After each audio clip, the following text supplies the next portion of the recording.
Okay, sticking with the babies theme, because you wrote a book some years ago, Just Babies, which is about the development of morality in young children. What can we learn from doing little morality plays for 1-year-olds with puppets? Yeah, I've been long been involved in research looking at the origins of morality, and a totally common view, and not a crazy view, is that there's no origin of moralities for babies. Morality is what you have to learn, and you learn it through culture, you learn it through your parents, but you don't start off thinking anything is right or wrong. And it's a very popular view through history. I think many people listening to this would hold it, but it's probably mistaken. Um, Again, analyses of how evolution works, looking at other primates, finds that some idea it is adaptive to some extent to start off with some degree of a moral sense. And so, a lot of people have been exploring that. Well, one way to explore this was done in Yale, my collaborators, Karen Wynn and Kylie Hamlin. And what we would do is we'd get a baby, we'd have the baby sitting on the parent's lap, typically the mother, and the baby would watch a play. And maybe in one play, a character would be struggling to get up the hill, and another character would help it. And then a third character would push it down. Or a character is trying to open up a box, and one character would open a box with it, the other one would jump on the box and stop it from opening. And we find that babies by like 6 months of age, and it's not that younger ones can't do it, it's just that it's harder to test younger babies. But babies by about 6 months of age prefer the good guy, and they don't like the bad guy. In other studies with older babies, with 1-year-olds, we find they usually like to punish the bad guy.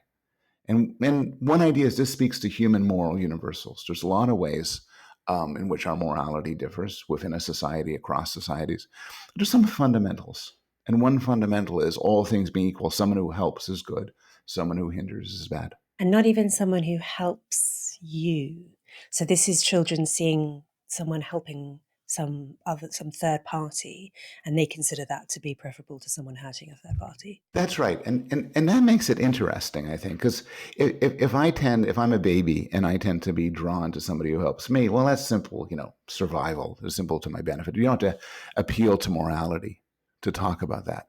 But if I see third parties interact and respond accordingly, then it becomes more interesting.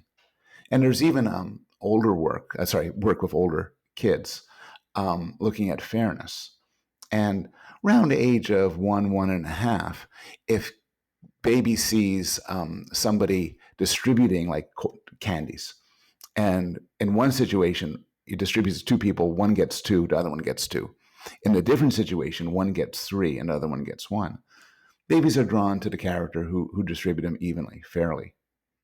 And again, as you point out, this is their response to other characters dealing with other people. They're not involved, but still they judge.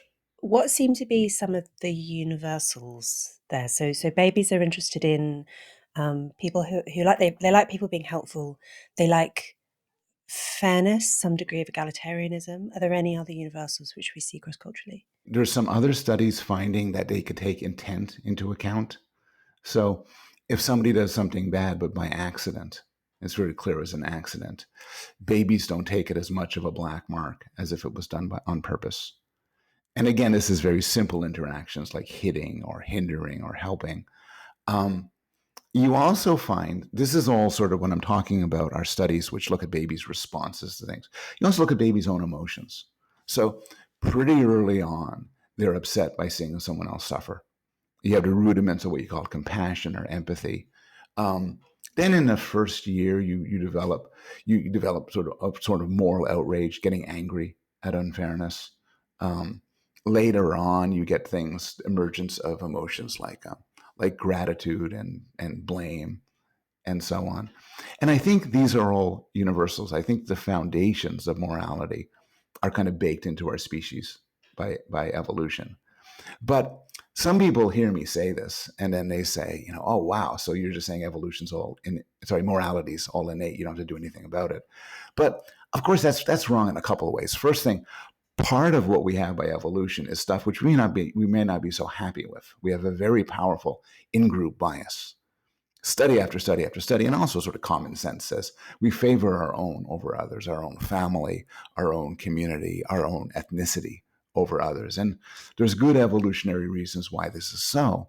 But sometimes, as reflective creatures, um, we could say, well, we don't want to be that way. Evolution's got us wrong. We want to do things better. And then another limitation is there's all sorts of moral insights we've come across as in a society that weren't baked in by evolution, but we think are great, like slavery is bad, men and women should have equal rights, and so on. So I think the foundation is there, but there's a lot more that has to come in. Is it possible that babies have the morality blueprint which we see in young babies is one that is well suited to the ancestral environment? So I'm thinking of something like egalitarianism. My understanding is that there is, of course, variation, but the hunter-gatherer groups tend to be more egalitarian than very large, complex societies, which tend to be more hierarchical. Is it possible that we are sort of primed for hunter-gatherer morality, but then we have to have different moral systems taught and imposed on top of that? Yeah, I think that that's exactly right. I think a lot of the story of evolution in general is our minds have been primed for hunter-gatherer life, and now we're in a modern world with billions of people and all sorts of interactions with strangers and technology, and sometimes it really serves us very, very badly. And you're right as well. So you could have an extremely egalitarian society like extremely non-egalitarian society like North Korea, where it's huge differences between the powerful and the powerless. Hunter-gatherer societies, because so much was face to face, because there were no guns, there was no way a single person could hold 100 people paralyzed with fear. They tend to be more egalitarian, though. I'll sort of qualify that with they were egalitarian in certain ways, but regarding male-female relationships, they probably weren't. There probably were I think that the leaders of these groups are even the people who had more power tended to be men. And of course, they weren't egalitarian between adults and children.